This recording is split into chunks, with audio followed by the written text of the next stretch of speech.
Bismillahirrahmanirrahim. Alhamdulillahilladzi allamani bi ulumil ulama'il muwahhidin wal muhaqqiqin wa arsyadani ila tariqim mustaqim.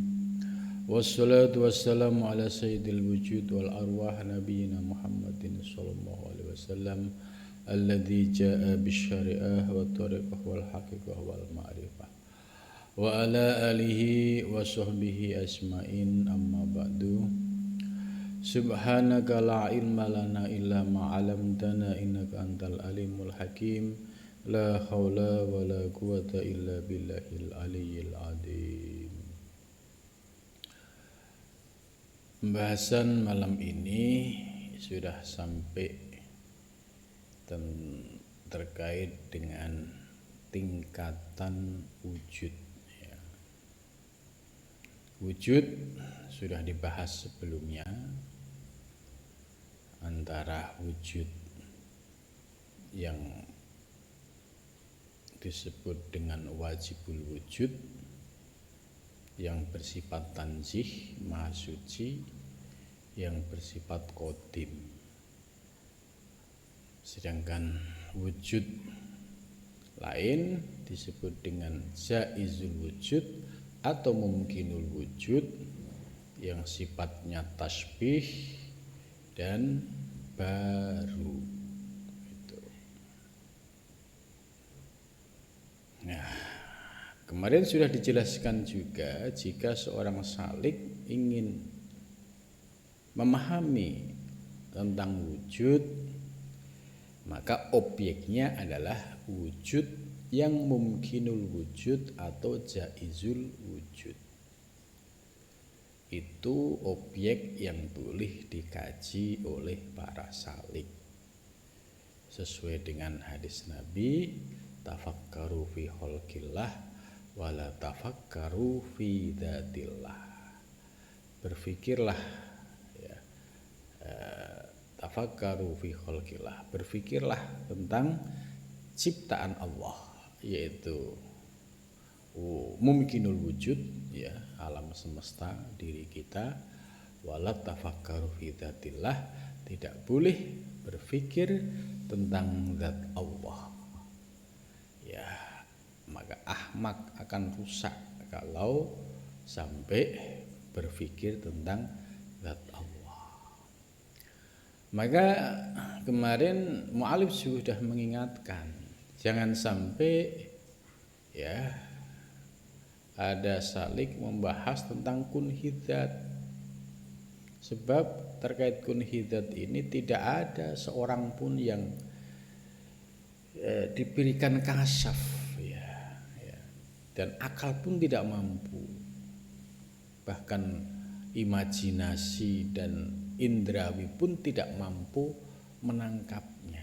Karena itu jangan membahas objek terkait kunhidzat ini. Kalau ada orang kok pengen ma'rifah tapi objeknya terkait kunhidzat, ini oleh mu'alif dijelaskan faqad doyya'a waqtahu, maka dia akan sia-sia waktunya. Kemudian selanjutnya wa inna dzalikal wujuda, dan sesungguhnya wujud itu maratibun, ya, ada beberapa martabat. Ya, maratibun itu beberapa martabat, kasiratun yang banyak. Jadi wujud ini ada beberapa tingkatan. Dalam pembahasan kitab At-Tuhfah Al-Mursalah ini, pembagian wujud dibagi menjadi 7. Ya, 7. 7 ini pengembangan. Ya, sebelumnya 6, sebelumnya 5, sebelumnya 4 itu. Kalau merujuk ayat Al-Qur'an, ya, wujud itu dibagi 2, ya. Huwallahu alladzi la ilaha illa huwa alimul ghaibi wasyahadah. Ya. Jadi ada dua. Ada al-ghaib, ada asy-syahadah. Al-ghaib itu maksudnya terkait alam qadim. Nah, dalam teori martabat 7, alam qadim ada 3, ada ahadiyat, wahdah, wahidiyah. Sedangkan yang syahadah, ya, pembagian kedua syahadah dibagi menjadi 4, yaitu mulai dari alam arwah, alam misal, alam atsam, dan alam insan. Itu. Jadi sumbernya ayat Al-Qur'an, ya, wallahul ladzi la ilaha illa huwa alimul ghaibi wasyahadah, kemudian dikembangkan, ya, melahirkan beberapa teori. Lah, dalam kitab martabat 7 ini, ya, teorinya ada 7 tingkatan wujud. Itu. Al-martabatul ula, bermula martabat yang pertama.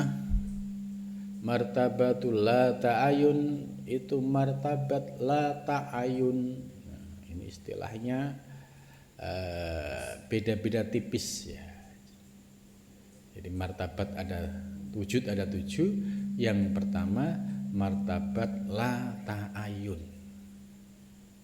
Jadi la itu tidak ada, ta'ayun itu ya tidak ada sesuatu. Jadi ya belum ada sesuatu apapun. Dalam martabat ini yang ada hanya zat. Itu. Ini kalau kita mau memahami 7 tingkatan martabat.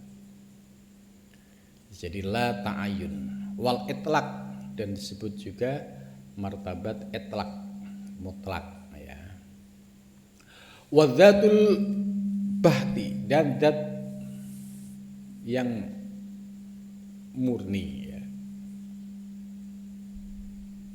Dan zat semata-mata, ya. Jadi tidak ada yang lainnya. Ini martabat yang pertama. La bimakna,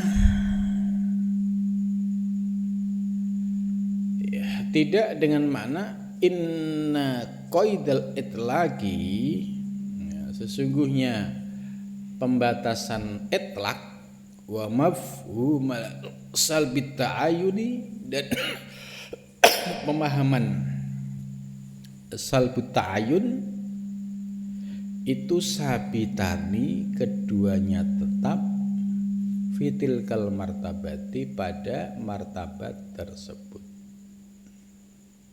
Bal bimakna inna dzalikal wujud fitil kal martabah munazzahun. Itu. Ini penegasannya, ya. Bahkan makna dari wujud tersebut pada martabat yang pertama itu munazzah. Ya, ini kalimat munazzah ini sangat populer dan harus dipahami dalam kajian ilmu tasawuf falsafi, ya. Munazzah itu maha suci. Artinya maha suci itu ya tidak ada sifat selain yang dimiliki oleh Allah. Itu munazzah atau tanzih, ya, maha suci, atau bahasa filsafatnya transenden, gitu. Jadi di martabat ini, ya, bahwa wujud itu munazzah, ya, maha suci, an idzafatin nu'ud, dari penyandaran terhadap sifat-sifat, wasifati, dan sifat, wa muqaddisu an kulli qaidin, dan maha suci dari segala batasan, hatta an qaidil mutlak, sampai terbebas dari batasan secara mutlak, ya. Aidon begitu juga. Wahadil martabah, dan martabat ini yusamma disebut Tusamma disebut apa hadil martabah bil martabatil ahadiyati, dengan martabat ahadiyat. Ya, harus diingat nih. Jadi martabat pertama disebut dengan martabat ahadiyah. Istilah lain disebut la ta'ayun. La ta'ayun ya maknanya ya tidak ada apa-apa, yang ada hanya zat. Dan wujud di martabat ini sifatnya munazzah, maha suci, dan juga muqaddas, ya, angkulli qaidin, ya, maha suci dari segala batasan-batasan. Wahia bermula martabat ahadiyat itu kunhul haqqi, ya, kunhul haq. Biasanya disebut kunhil haq, ya. Tapi ini karena khobar kunhul al haq, kunhul haq, yaitu eksistensinya atau keberadaan al haq subhanahu wa ta'ala. Walaisa fawqaha martabatun ukhra, dan di martabat ini enggak ada martabat di atasnya lagi. Bal kulul maratib, bahkan semua martabat itu tahtaha, di bawah martabat ini. Ya, ini saya ulang lagi supaya ada pemahaman, ya, secara definisi itu nanti ngerti perbedaan antara martabat pertama, kedua, ketiga. Saya ulang lagi, martabat yang pertama adalah martabat ahadiyat. Di martabat ahadiyat ini disebut juga la ta'ayun. Ya, la ta'ayun artinya ya tidak ada apa-apa, yang ada hanya zat. Zatnya Allah bersifat tanzih, jadi tidak boleh kemudian diserupakan dengan apapun atau disifati dengan apapun. Jadi intinya pada martabat pertama ini adalah sebagai martabat kunhi al-haq, yaitu keberadaan dari al-haq subhanahu wa ta'ala. Dalam manuskripnya Syekh Muhi Pamijahan terkait martabat yang pertama ini, beliau punya penjelasan, yaitu ya istilahnya gung uang uung. Gung uang uung itu ya menggambarkan satu kondisi alam yang kosong tapi ada tapi kosong. Nah, maka istilah lain bahwa di martabat ini tidak ada lain kecuali zat yang munazzah, yang maha suci. Dari penjelasan martabat yang pertama ini kita baru paham, ya, sesuai dengan isyarat mu'alif di depan, bahwa martabat yang pertama itu disebut kunhi al-haq. Lah, kunhi al-haq ini sudah dijelaskan di atas, layang kasifuli akadin, tidak ada seorang pun yang bisa memperoleh kasaf untuk memahami ini. Bahkan juga walayutrikul aklu, akal sejenius apapun itu juga tidak mampu untuk menemukan. Jadi sudah dibatasi. Bahkan misalkan dia itu berimajinasi, itu pun tidak mampu. Walal khawas, dan juga indrawi pun tidak mampu untuk menggambarkan.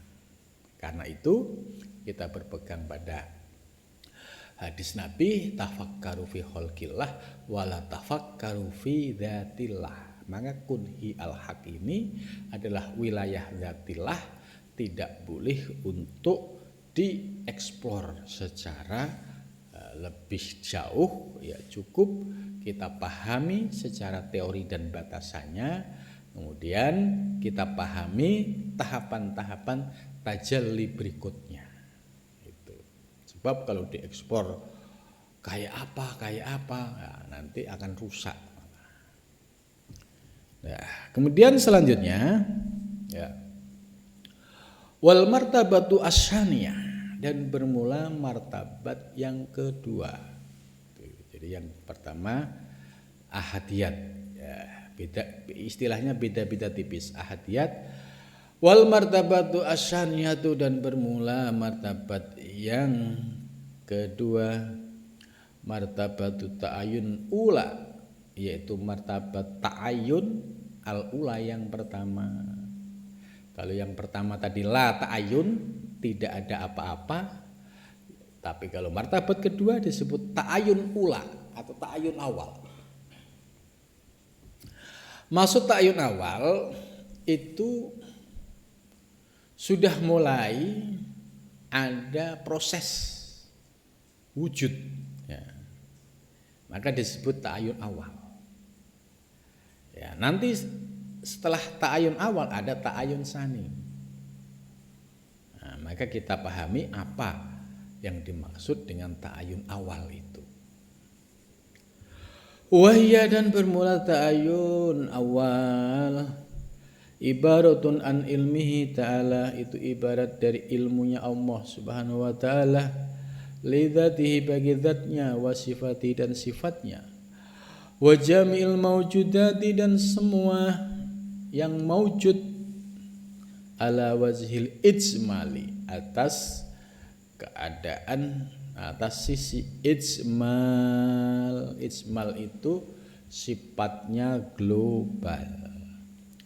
Min ghairi imtizazin ba'diha, tanpa, ya, imtiyaz, ya, tanpa mengistimewakan sebagiannya dengan sebagian yang lain. Wahadil martabah, dan bermula martabat ini tusamma, disebut bil wahdah.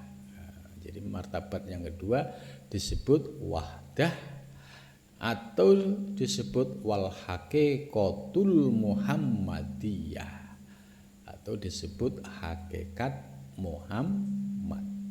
Itu. Ya, saya ulang lagi. Martabat yang kedua yaitu disebut martabat ta'ayun awal. Saya ingatkan lagi, yang pertama la ta'ayun, yang kedua ta'ayun awal, nanti yang ketiga ta'ayun sani. Ya, maka ta'ayun awal itu apa definisinya? Itu.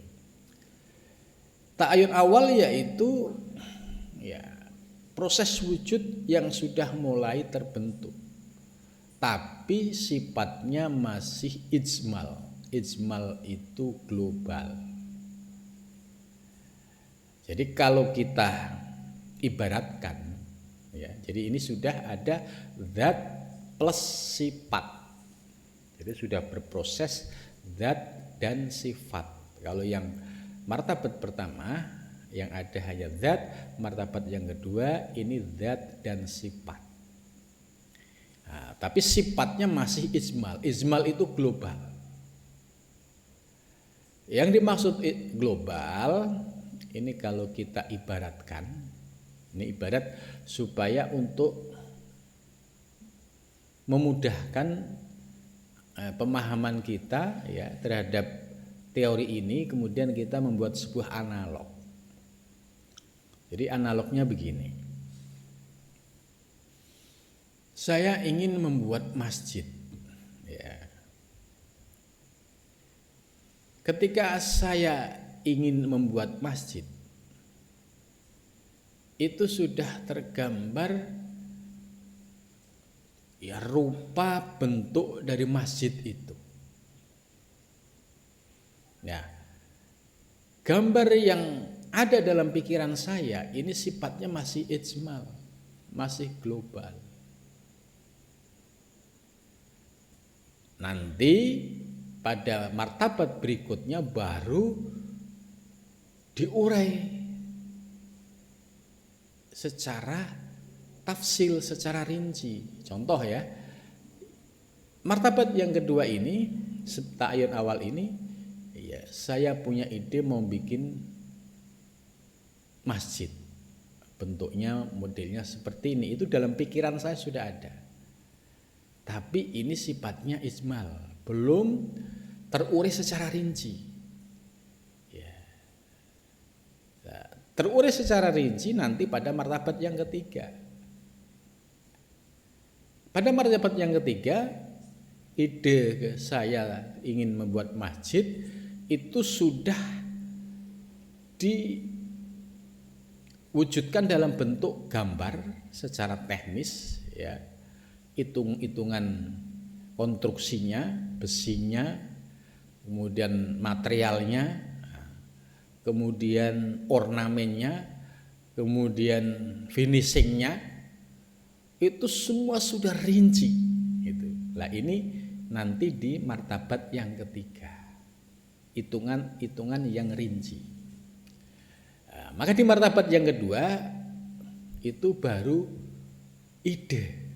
Nah, namanya ide, saya mau bikin masjid ya masih sifatnya global. Oh, bentuknya seperti perpaduan antara Jawa dan Arab gitu misalkan.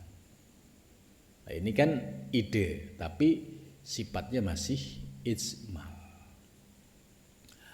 Nah, sekarang setelah kita membuat analog seperti itu, ya kita urai sedikit maksud dari penjelasan di sini. Di martabat ini, ya tadi sudah dijelaskan, ini sudah ada zat plus sifat. Ya, tapi zat dan sifat ini sifatnya masih ijmal, belum tafsil. Maka kalau dikaitkan ya dengan teori hadis ya tentang Nur Muhammad, ya karena di sini disebut sebagai wal haqiqatul Muhammadiyah, ya, disebut juga sebagai martabat hakikat Muhammad. Hakikat Muhammad ini berarti terkait dengan teori Nur Muhammad. Ya. Ini kalau kita perbandingkan dengan referensi-referensi hadis terkait dengan teori Nur Muhammad, ya ini dijelaskan dalam hadis, ya awwalu ma khalaqa nurun nabiyika ya Jabir, Jabir, pertama kali yang aku ciptakan, awwalu ma khalaqa Allah, pertama kali yang diciptakan oleh Allah itu nur nabimu. Nah, nur nabimu ini masuk dalam wilayah martabat yang kedua. Karena dari Nur Muhammad ini nanti akan berproses bertajali, yaitu terbentuknya alam semesta. Ya, nanti di martabat yang keempat, ya itu akan diurai secara detail, grand design alam semesta. Ya, kalau kita ibaratkan masjid tadi, konstruksi masjid mulai dari hitungan sipil, ya dari gambar, dari konstruksi sampai finishing, ornamen, itu semua sudah detail. Gitu. Nah, maka dengan hadis awwalu ma khalaqa wa nurun nabi Muhammad ini berarti di martabat yang kedua ini adalah yang pertama kali diciptakan oleh Allah, yaitu nur nabimu. Kemudian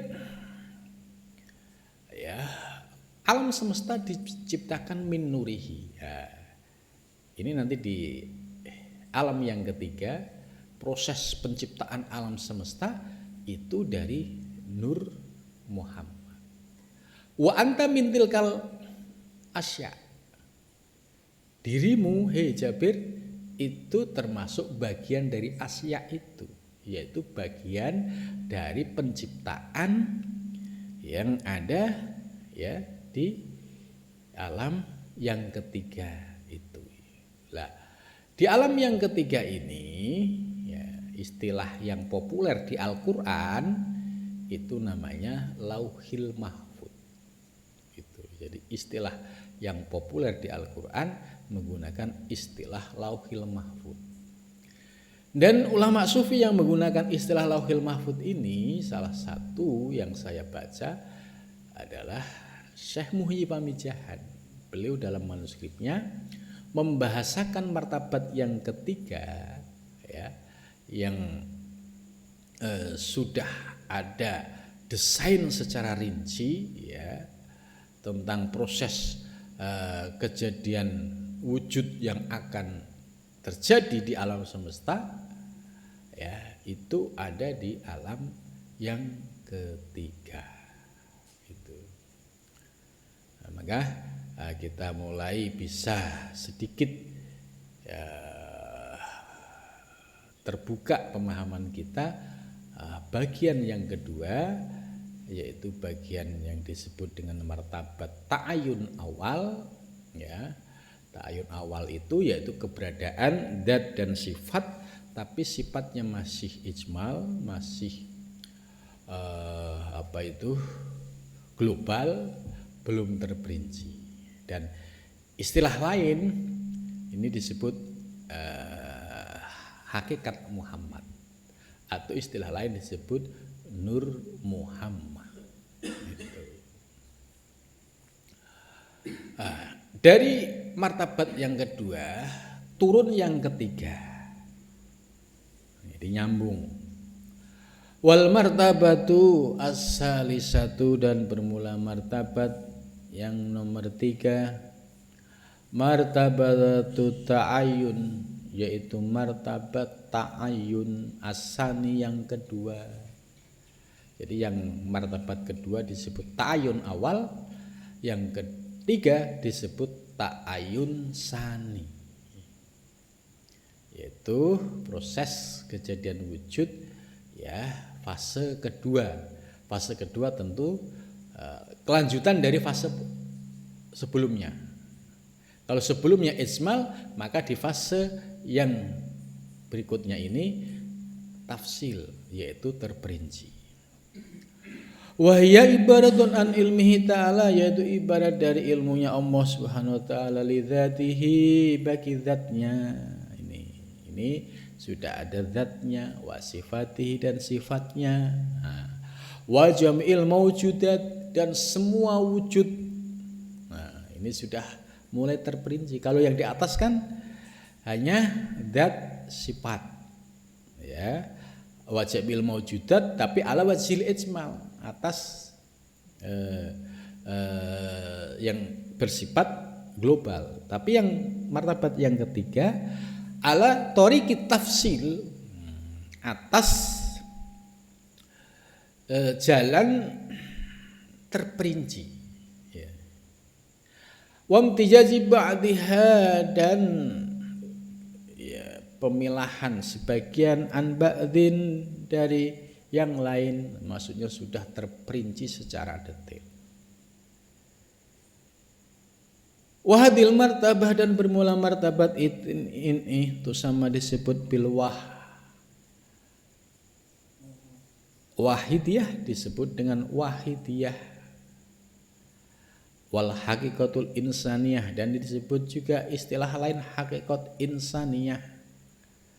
Wahdihi salasu maratib, dan martabat 3 ini kulluha semuanya qadimatun, bersifat qadim, wa taqdimu, dan bermula takdim, wa ta'khir, dan ta'khir, akhliyun, itu bersifat akhli, la zamaniyun, bukan sifatnya zaman. Nah, penjelasan yang ketiga ini supaya kita punya analog gambaran yang lebih detail ya. Gambaran yang ketiga ini istilah-istilahnya disebut ta'ayun sani, yaitu perwujudan yang kedua, ta'ayun ya. Lah, ta'ayun yang kedua ini sifatnya sudah tafsil. Jadi kalau martabat yang kedua itu hanya ide, martabat yang ketiga ini ide sudah diaktualisasikan dalam bentuk grand design. Ya, kalau kaitannya dengan alam semesta, di martabat ketiga ini Allah ya sudah merencanakan mulai irodah ya, memiliki kehendak ingin menciptakan desain alam semesta. Jadi sebelum wujud ini sudah didesain oleh Allah di alam qadim yang disebut ya dengan istilah lain azali, dan grand design alam semesta ini disebut Lauhil Mahfuz. Maka grand design yang ada di Lauhil Mahfuz ini nanti akan berproses menjadi wujud yang baru yang ada di semesta ini. Maka wujud yang baru di semesta ini tidak bisa lepas dari rencana yang sudah ditentukan oleh Allah pada zaman azali, yaitu di Lauhil Mahfuz. Itu baik yang sifatnya global, maksudnya subumum, maupun yang sifatnya personal. Itu. Jadi kalau kita ibaratkan lagi ya, ini contoh aja supaya analog kita ini mulai masuk ya. Ya, contoh lain misalnya perumpamaan kapas ya. Martabat pertama itu kapas. Martabat yang kedua, kapas diproses menjadi benang. Martabat ketiga ya benang diproses menjadi kain. Itu. Jadi sudah siap menjadi bahan ya untuk ya suka-suka yang mau bikin bahan, ya, mau bikin baju koko, mau bikin baju apapun. Nah, itu tergantung dari kehendaknya. Kehendak yang mau bikin baju. Artinya sudah ada polanya. Ini perumpamaan. Jadi supaya kita memahami tahapan-tahapan tajalli, ya, tahapan-tahapan itu diibaratkan seperti itu. Ya, atau istilah lain ya dari alam ide ya kemudian menjadi sebuah perencanaan yang sangat komplit dan utuh. Nah, itulah yang disebut Lauhil Mahfuz itu. Maka grand design yang ada di Lauhil Mahfuz ini nanti ini kan di wilayah qadim. Nanti akan berproses menjadi wilayah hudus mulai dari alam arwah ya, alam misal, alam atsam, baru alam insan. Contoh di alam yang ketiga ini ya, setiap individu yang hidup di dunia itu desainnya sudah ada di Lauhil Mahfuz. Itu namanya siapa, rupanya seperti apa, bahkan nasibnya, ya, rezekinya, jodohnya, matinya, ya, itu semua sudah by design oleh Allah di Lauhil Mahfuz. Itu. Nah, maka dengan memahami teori martabat 7 ini sesungguhnya memudahkan kita memahami peta perjalanan kehidupan kita. Jadi kita ini asal usulnya dari mana? Kalau bahasa Jawa itu sangkan paraning dumadi. Kita tahu asal usul kita itu dari mana. Kemudian setelah wujud di alam dunia ini, kita mau kemana? Ternyata di dunia ini kita hanya sebentar. Kita ini sudah berproses panjang, ya, dari didesain di alam qadim, berproses ya, di alam arwah, alam misal, kemudian alam atsam sekarang ini, kemudian di alam atsam ini pun waktu kita terbatas sesuai dengan paket hidup kita. Paket hidup kita sudah ditentukan di Lauhil Mahfuz. Maka orang yang